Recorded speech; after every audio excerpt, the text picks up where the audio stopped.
안녕하세요. 에브리데이 크리스천을 찾아뵙게 된 박정훈 목사입니다. 함께 나누실 찬송가는요, 301장입니다.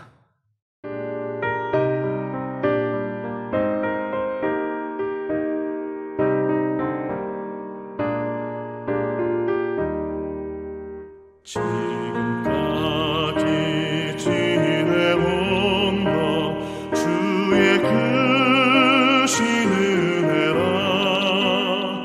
한이 없는 주의 사랑 어찌 이루 말하랴 찬양해라 주의 손이 항상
오늘 주님께서 허락하신 말씀은 잠언 23장 4절부터 8절까지 말씀입니다. 내가 어찌 허무한 것에 주목하겠느냐? 정령이 재물은 스스로 날개를 내어 하늘을 나는 독수리처럼 날아가리라. 악한 눈이 있는 자의 음식을 먹지 말며 그의 맛있는 음식을 탐하지 말지어다. 대저 그 마음의 생각이 어떠하면 그 위인도 그러한즉 그가 내게 먹고 마시라 할지라도 그의 마음은 너와 함께하지 아니함이라. 내가 조금 먹은 것 토하겠고 내 아름다운 말도 헛된 대로 돌아가리라. 아멘. 여러분 옛날 어릴 적을 기억하십니까? 상가들로 놀러 다니다 보면 이곳저곳에서 발견할 수 있는 버섯들이 있었습니다. 그것이 독버섯이든 식용버섯이든 일단 버섯은 포자를 퍼뜨리면요, 왕성한 생명력을 가지고 퍼져나가는 특성이 있습니다. 그래서 포자가 뿌리를 내리는 곳에서 자기의 숙주의 영양분을 흡수해서 자신의 자양분으로 삼곤 하죠. 여러분, 욕심이 이와 같이 버섯과 같습니다. 이전에 소중히 여겼던 가치들은 던져버리고 욕망의 굴레 속에서 허덕이게 사람들을 만듭니다. 결국 욕망은 자기의 숙주를 망가뜨리는 것으로 그 결말을 보게 되죠. 본문 4절과 5절 말씀을 현대인의 성경으로 보시면요, 부자가 되려고 너무 애쓰지 말고 자제하는 지혜를 가져라. 재물은 사라지는 법, 독수리처럼 날개가 돋쳐 날아가 버릴 것이다 라고 말씀하십니다. 여러분 중에 부자 되기를 싫어하는 사람들이 어디 있겠습니까? 지금이야 신앙을 가지고 성경의 식과 방법대로 살고자 마음을 살피고 살아가고는 있지만 예수 믿기 이전의 삶에서는 세상에서 부와 명예를 얻고 존경받으며 누구 눈치 보지 않고 두 발 쭉 뻗고 편안하게 살아가는 것이 소원이었던 그런 한순간의 시절도 여러분 있지 않으셨습니까? 지금도 그러시다면 여러분 신앙을 다시 한번 돌아보셔야 됩니다. 그런 분들은 안 계시겠죠. 한때 부자 아빠와 가난한 아빠라는 책이 베스트셀러가 되고요, 멋지게 차려입은 꽃미남이 광고에 나와서 나는 부자 아빠를 꿈꾼다 이렇게 하고 광고했던 시절이 있었습니다. 저는 그 대목에 대해서 결코 시비를 걸고자 하는 마음과 생각은 없습니다. 다만 어떻게 부자가 될 것인가에 대해서는 저와 여러분들이 한 번쯤 돌아보셔야 된다는 겁니다.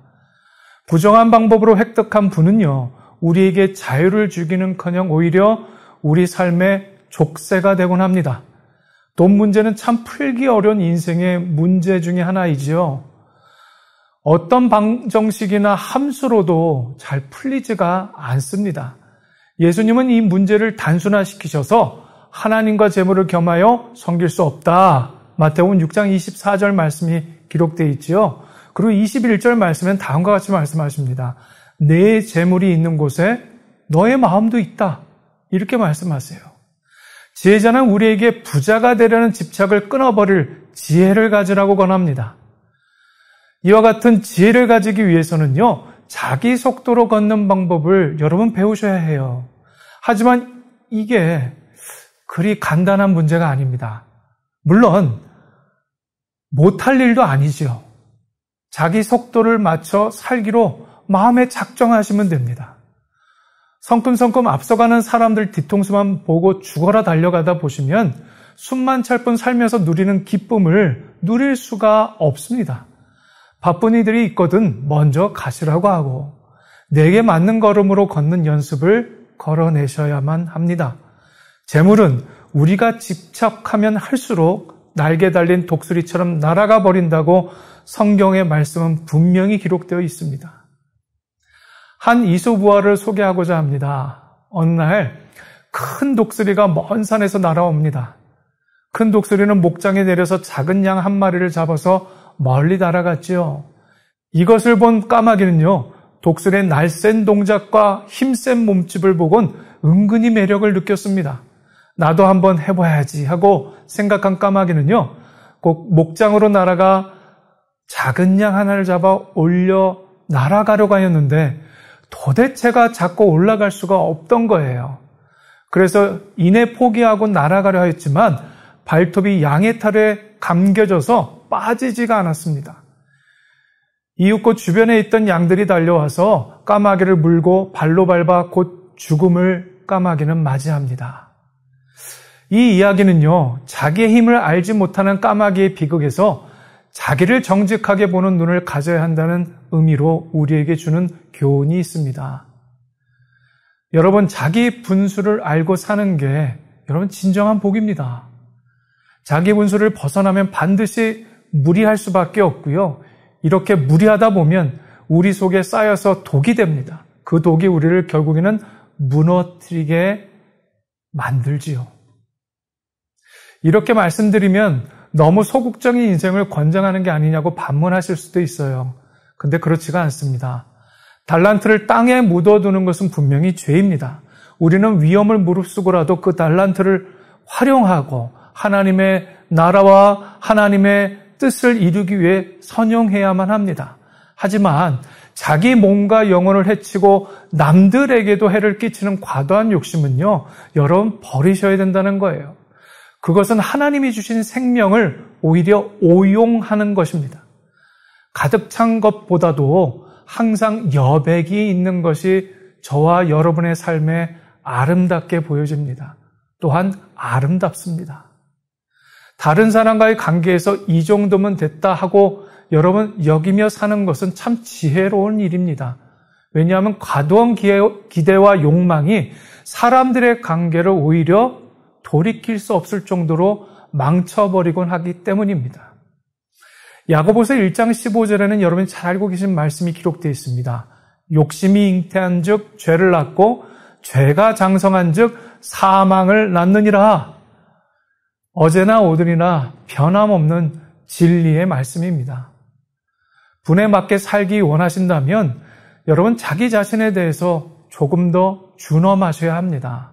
그러므로 여러분들 악인의 깨와 악인의 올무를 분별할 수 있는 지혜가 필요한 시대를 살아가고 있습니다.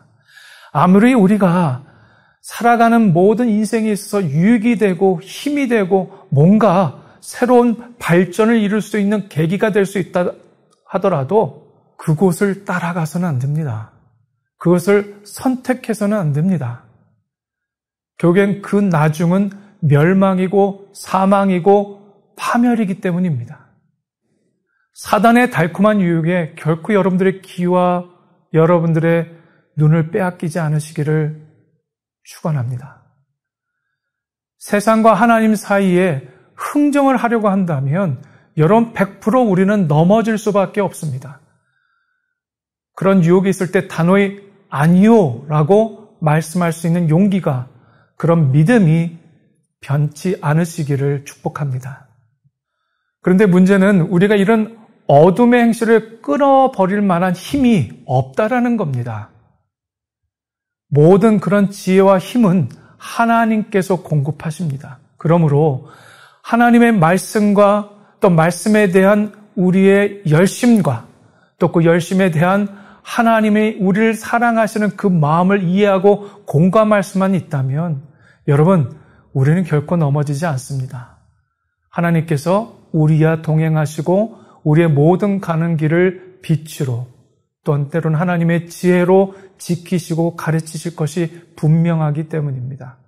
오늘 하루도 그런 하나님의 지혜와 하나님의 능력을 공급받으시는 은혜의 하루 되시기를 예수님 이름으로 축복합니다.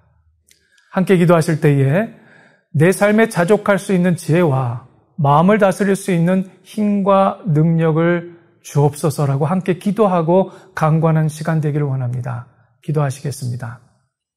사랑 많으신 하나님, 오늘 우리에게 주신 하나님의 놀라우신 은혜와 약속을 아버지 하나님 이 시간 우리가 중심으로 받습니다.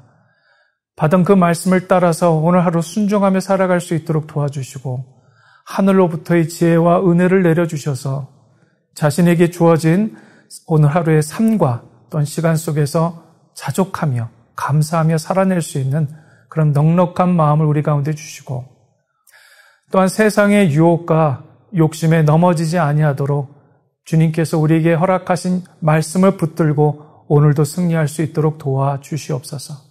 예수님 이름으로 기도합니다. 아멘.